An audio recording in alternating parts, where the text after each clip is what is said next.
Did you see the As to what? the review for Hardcore Henry? I was wearing a black collar shirt. Yeah. It looked like I was a fat head just floating. I swear.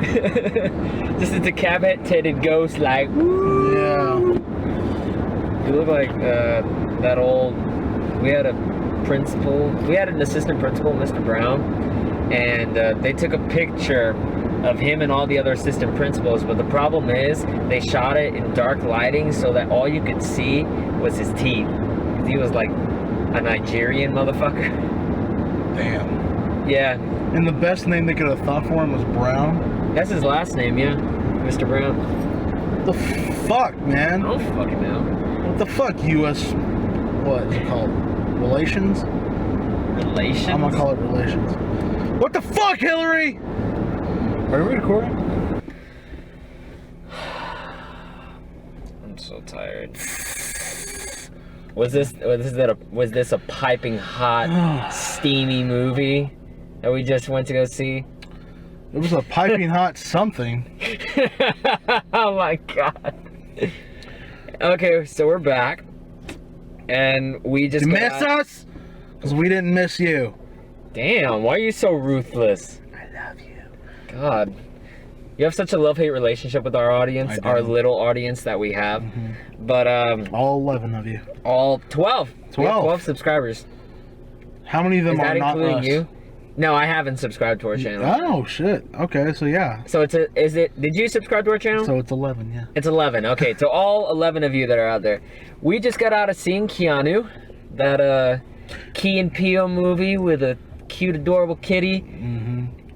God, that movie's boring. It was very, very, very boring. If you want to watch something or just have your TV play something at night while you drift to a beautiful sleep, Keanu was definitely something, because it'll knock you out within the first 5 minutes.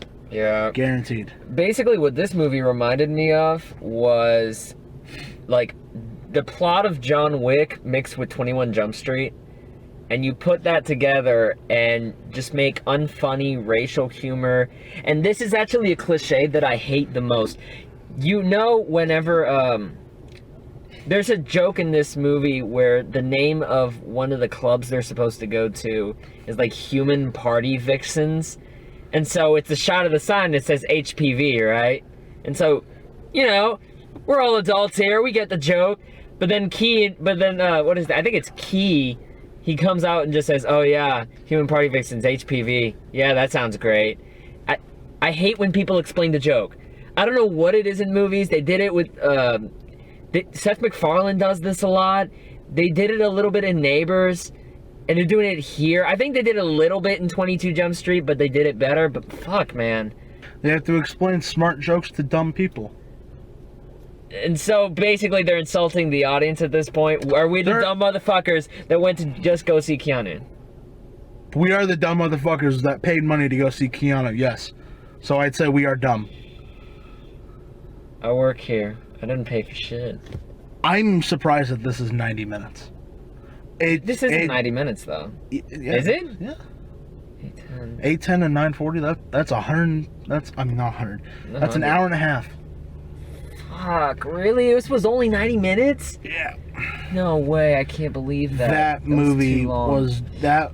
It wasn't the fact that it was too long. It's the fact that it felt like it was so long. This felt like, I honestly felt like this was a 2-hour plus movie. Yeah. Just because of how slow it was, how boring it was. I chuckled a few times. I didn't burst out laughing. This woman behind us sounded like she was choking on a dick. Every fucking time Keegan-Michael Key or Jordan Peele would say nigga, she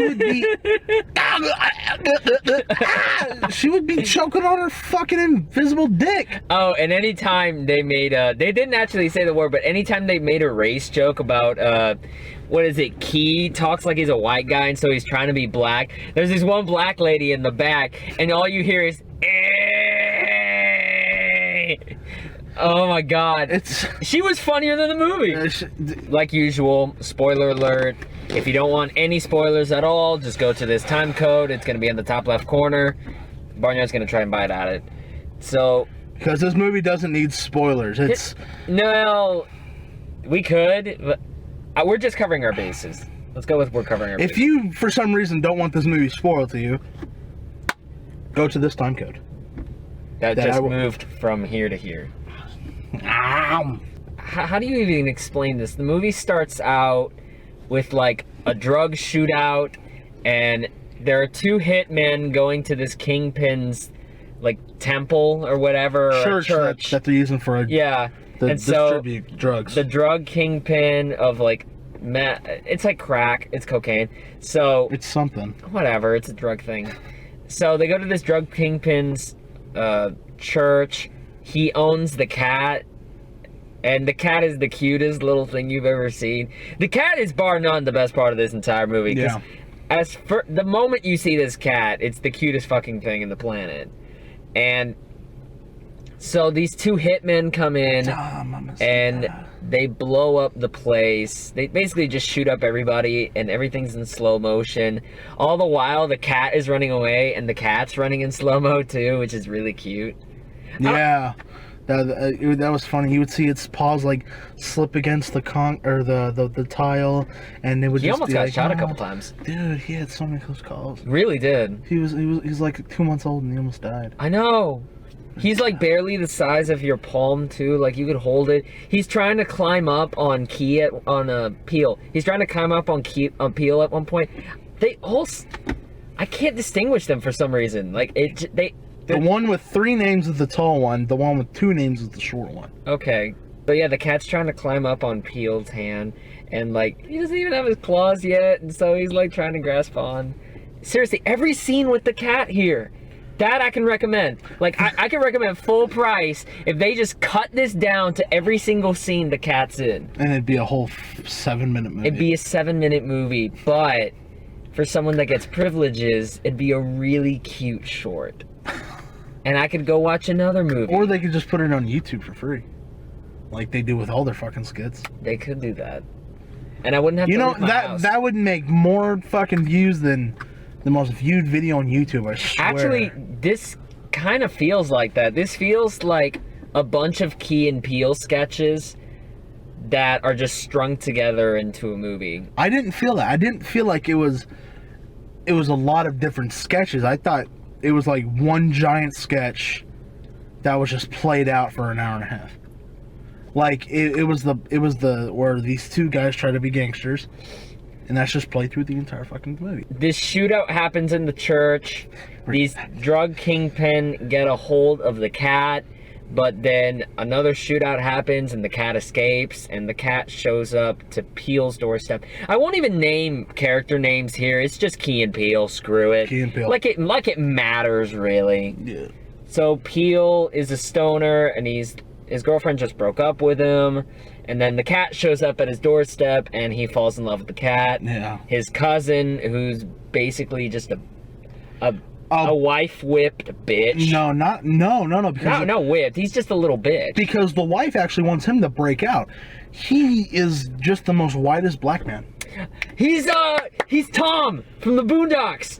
Yeah. He's Tom from Key is playing Tom from Boondocks. If you've ever seen the show, that's exactly it. Except he's not married to a white woman. He's married to Nia Long.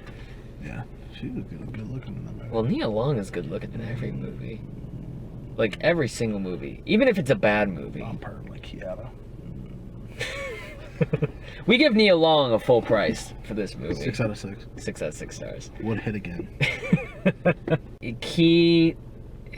His wife wants him to like have fun because he's always trying to please her and like do what she wants, and he basically doesn't have a personality. He really doesn't. So, he plays he plays the father figure, the husband figure to a T, where he doesn't have his own life, he doesn't have his own personality, he doesn't have nothing.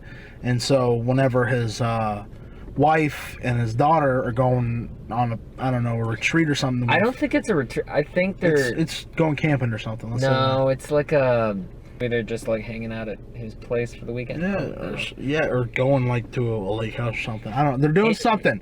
They're doing something for the weekend, and the wife and the daughter are going with the daughter's friend and and dad. Honestly, it doesn't matter. Doesn't it's fucking just a matter. way to get him out of the house. It gives him a weekend to do whatever the fuck he wants. Essentially. So he visits Peele, and they bond over this cat. They go to a movie. Did you actually see the title of the movie? I saw something. No. So they're going to see a new Liam Neeson movie, and on the Cineplex, it reminded me of like Drake and Josh when you would see those fake movie titles. Yeah. The Liam Neeson movie was called Substitute Teacher. Oh wow. Can you imagine how awesome that'd be if like Liam Neeson acts like a sub and just like gives all the bullies shit, and there's this guy trying to kill all the kids, and so he takes these bullies out one by one into school. Akbar. Al Akbar, yeah. Damn, no, can you imagine like he would have like gone back in time or something and been like a substitute teacher during the Columbine incident? And so when those kids go out shooting everybody, Liam Neeson just goes out there guns a-blazing? We're getting too in detail over a fake movie poster. Because it's more interesting than the movie that I just saw. Can you imagine if Liam Neeson would have had a cat and shot some terrorists and some like school shooting white kids? Hey, cut that because we're going to make that into a script. Oh, okay. Yeah, we're going to send out the Hollywood. Hush, hush. We have our patent lawyers working as we speak. Yeah, actually, by the release of this video, it'll already be patented, and you can't trademark it. You can't trademark this shit. Fuck y'all. Yeah. We just have to change the name of substitute teacher to like temporary educator. Sure. Let's do it that. It sounds a little more 90s that way. Temporary educator. Quantum substitute. That's cool. I like that. That one's a little better. He can travel back in time. Yeah. Once they come back from the movie, Peele's house is broken into and the cat is missing, and so Peele goes to visit his weed dealer. This is a joke that actually made me laugh. The fact that he lives right next door. Literally. Here's Peele's house. Here's the driveway. That's his dealer's house. His dealer lives right next to him. And they're going as the police is investigating the burglary, which makes me, I don't know. That was the one joke that made me laugh. Going to your weed dealer when the police are right there. Yeah. So, Key and Peele talk to this weed dealer, and the weed dealer says, hey, they're at this strip club. What we mentioned, human party vixens? I don't know. Yeah, something. And so they meet this leader of a gang called Cheddar, and because Key is Tom from the Boondocks and talks like a white guy, he's gotta put on this accent here. Y'all motherfuckers think I can? What you looking at, cuz? Yeah. I'm honestly I'm probably being restrained on this because he just like... That accent was one of the funnier parts of that movie. Him just portraying, trying to be a gangster. A gangster thug, just in talk. Oh god. That was pretty funny. To a point. It was pretty epic. To a point, and then I just sat there waiting for it to stop. Yeah. Just like Peele was waiting for it to stop. Because that's 80% of the movie. Yeah, honestly, we could probably just put Boondocks clips over this. Just put an Uncle Ruckus quote, and that's exactly what this movie feels like. No, I don't think we should use the word, and I'll tell you why. Because niggas have gotten used to it, that's why. Hell, they like it now. It's like when you growing crops and you strip the soil of its nutrients and goodness, and then you can't grow nothing. You gotta rotate your race of sludge. Now, I know it's hard, cause nigga just rolled off the tongue the way sweat rolls off a nigga's forehead. But we cannot let that be a crutch, especially when there are so many other fine substitutes. Spade, porch monkey, jigaboo. I say next time you gonna call a darky a nigga, call that coon a jungle bunny instead. So it definitely wasn't as bad as 50 Shades of Black. Oh no. But it definitely did try to play on that, we're black, so we're gonna make some black jokes, and that's gonna be most of the movie. Most of the movie. Yeah. It didn't portray that mostly, but it did have its moments. Yeah. So they meet up with the gang member named Cheddar, because of course. Gang leader. He has the cat, and he says, because he's about to shoot them, because obviously he knows they're bullshitting, but then they say that they're the king, the hitmen that killed the kingpin in the church. Yeah, they did. They said they were the Allentown niggas. They said that after Cheddar thought they were. Well, I mean, they said... Oh, shit. Are y'all the Allentown brothers? Yeah, well... And then he was like, yeah, nigga. Yeah, boy! Dude, I'm done. I'm done with all this. We're done with the film. He doesn't even want to talk about it no more. I really don't.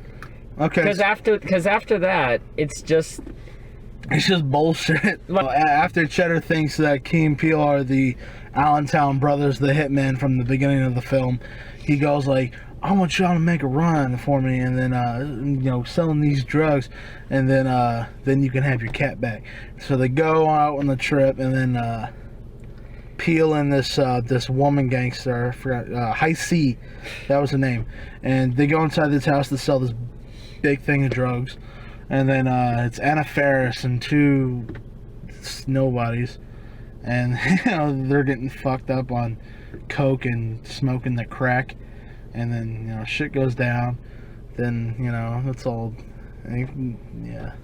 I mean, yeah. that scene was weird. It's not even fun to talk about. No, see, that scene was weird because, like, I thought Anna Faris was playing a character, but then Peele goes, oh yeah, I've seen her before from the House Bunny, and so... It's like, by the way, I loved you in House Bunny. Yeah, it's like, I thought she was playing a character, but it turns out Anna Faris was just playing herself. Portraying herself. That's...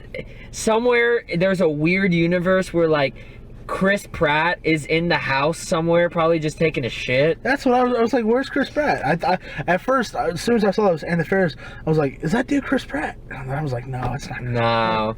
That would have been a great cameo if they would have been able to, like, get Chris Pratt to just walk out of the bathroom. And speaking of actors that are criminally underused, Jason Mitchell from Straight Outta Compton, man. Oh, man. You know how depressing that was? He played a gangster named Bud. From Easy motherfucking E to Bud. Bud. God! It's almost as bad as Trunk. He doesn't even get the funniest parts. The funniest gangster in there is the one with the messed up eye. I don't remember his name. Stitches or Trunk? Trunk. Like, he looks like Fetty Wap, but with his eye actually working. Yeah. Oh, I'm done, man. This movie was not the greatest. Definitely, if you want to go see it, wait till Redbox or wait till a dollar theater. If you wait till the rent it at Redbox, definitely have a bottle with you because that's going to be making it more entertaining. I think so. So there are a couple of like little gags that work. Like a lot of the music that they put in there, that was fun. A lot of George Michael. So what would you rate this movie then? What would I rate Keanu? I don't. The problem is I don't care enough to hate it. I just don't. Like 2 out of 6. 2 out of 6? Just 2 out of 6. Yeah, it's not really enjoyable. It's not an utter piece of shit, but I'll give it a 2 out of 6 as well. It's not 50 Shades of Black. Definitely it is not Million Ways to Die in the West. It's not The Gallows. Those two movies got fucking zeros for me. Yeah. Oh, dude, it's not even Pride and Prejudice and Zombies. That movie was a boring piece of trash. I didn't even watch that. I didn't even bother. Don't even bother. But, yeah, 2 out of 6, 33%. I don't know how the critics are loving this, but hey, if you're a critic who loves this, or if you're a fan who loves this, then, let us know why you liked Keanu, what got to you that didn't get to us, besides the cat, because you gotta give me the cat. You gotta give me the cat. The cat's so adorable. Yeah, tell us what you think in the comments below. Please leave a like, subscribe, share our video to others, and yeah, and just let us know exactly what you thought about it. Awesome. Next week we'll be back with Civil War. I'm doing it! Hashtag my boy Spider-Man! He homecoming! Wow. Fuck you, man. He's homecoming. Yeah, he's homecoming. Yeah, that's gonna be a badass movie. Shit. Well, we won't know until next week, right? So. Alright, we'll be back with Civil War. Peace. Stay beautiful.